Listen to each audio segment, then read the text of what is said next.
Pourquoi cette obsession de la souveraineté? Souveraineté française, souverainisme, souveraineté européenne, la souveraineté est sur toutes les bouches, alors que peut-être au fond, le vrai problème, le problème fondamental de nos sociétés, serait plutôt un problème d'impuissance démocratique. Et c'est au fond le propos de mon livre.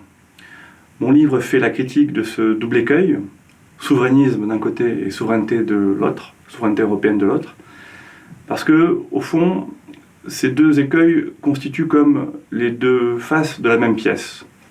Le souverainisme, c'est cette idée qu'il faudrait rapatrier tous les morceaux de la souveraineté que la France aurait éparpillés à Bruxelles, en Europe, et qu'en les récupérant, bien à nous, on aurait enfin la pleine maîtrise de notre puissance, de notre destin. Mais ce que le souverainisme ne dit pas, c'est que la France, qu'on le veuille ou non, n'est plus à l'échelle du XXIe siècle, qui est le siècle des États-continents, des États-Unis, de la Chine, de la Russie, et que donc le souverainisme est un défaitisme. Et puis de l'autre, vous avez la souveraineté européenne, qui n'est pas un défaitisme, mais qui est une chimère. C'est une chimère conceptuelle. Le président de la République actuelle, Emmanuel Macron, grand défenseur de la souveraineté européenne, dit « La France ne sera pleinement souveraine aujourd'hui qu'au travers d'une souveraineté européenne. » Mais alors, la France n'est pas encore souveraine, tant qu'on n'a pas de souveraineté européenne. Et puis, il y a ce « en même temps ». Ce « en même temps » une souveraineté française et une souveraineté européenne, ce « en même temps » ne marche pas.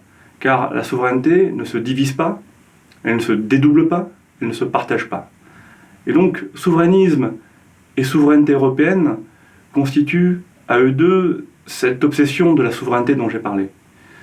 Or, à mon sens, le problème fondamental n'est pas un problème de souveraineté. La France est souveraine, elle peut très bien souverainement décider par exemple de quitter l'Union européenne, comme l'ont fait les Britanniques, et bien sûr ensuite d'en assumer pleinement les conséquences de ces choix. Non, le problème, c'est, à mon sens, l'impuissance démocratique. Et qu'est-ce que j'entends par impuissance démocratique? Nous, citoyens, nous faisons l'expérience, nous ressentons que notre bulletin de vote, quelque part, n'est plus relayé par des politiques publiques structurantes, qui ne produisent plus de biens publics qui correspondent tout simplement à nos préférences, aux préférences des citoyens. Et là, il y a quelque chose de beaucoup plus compliqué. Parce que la démocratie, ce n'est pas simplement une procédure électorale, 50% plus une voix, fait une majorité. Non, la démocratie a d'abord une acception, une dimension matérielle, substantielle. C'est-à-dire la capacité d'un régime politique à produire des politiques publiques, des biens publics, comme la sécurité, la justice, le social, la santé, l'éducation, des biens publics qui correspondent aux préférences profondes des citoyens. Et là, il y a un souci, là, il y a une grande difficulté, et l'Europe, il faut le dire, l'Union européenne dans sa forme actuelle, n'est pas étrangère à cette impuissance démocratique. Bien sûr, il y a, disons, le cadre général. La France, l'Union européenne s'inscrivent dans la globalisation mondiale, enfin dans la globalisation. Nous sommes dans un capitalisme financiarisé. Mais il y a une spécificité propre au continent européen, c'est cette architecture institutionnelle, juridique, économique, qu'est l'Union européenne. Et qui crée un niveau supplémentaire institutionnel qui vient peser sur les démocraties nationales. Parce que s'il y a déficit démocratique, on parle beaucoup de déficit démocratique en Europe, le déficit démocratique, il se situe au niveau des démocraties nationales. Car l'Union européenne, et c'est là aussi le grand impensé, c'est que l'Union européenne, si on la regarde de manière très matérielle, en faisant abstraction de ses institutions, de son Parlement, de sa forme démocratique, l'Union européenne n'est pas une démocratie. C'est un système de protection des droits fondamentaux, très puissant, c'est un marché intérieur, ce sont des régulations, des règles, mais elle n'a pas les attributs matériels de la démocratie, qui sont un budget politique et une capacité à produire des politiques publiques structurantes. L'Europe, c'est d'abord la règle. Et cette absence de démocratie au niveau de l'Europe vient peser de tout son poids sur les démocraties nationales qui ont de moins en moins de marge de manœuvre dans leur capacité à orienter leurs choix budgétaires. Orienter en termes de de politique gauche ou droite, plus d'écologie, plus de social, plus d'innovation technologique, plus de défense, mais aussi en termes de volume. On connaît les règles européennes budgétaires, 3% de déficit, 60% d'endettement. Tout ceci vient contraindre en fait la chair de la démocratie nationale.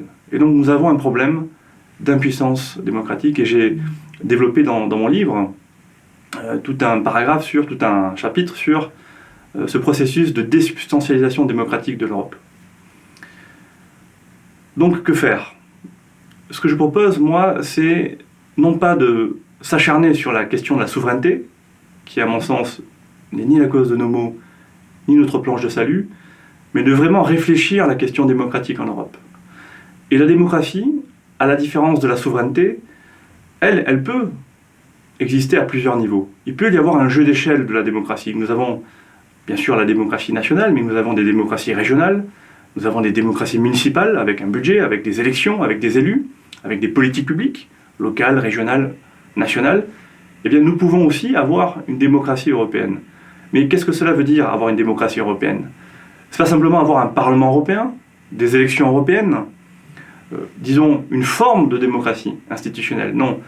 Ce qu'il nous faut pour l'Europe, pour atteindre cette Europe politique, c'est la chair de la démocratie.